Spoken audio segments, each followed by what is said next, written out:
Radhe Radhe.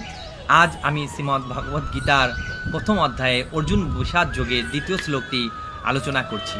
Sanjay Ubach বিষ্টাতু পাণ্ডবানিকং বুরং দুর্যোধনস্তদা আচার্যমুপ সঙ্গম্য Raja বচনম ব্রবীত।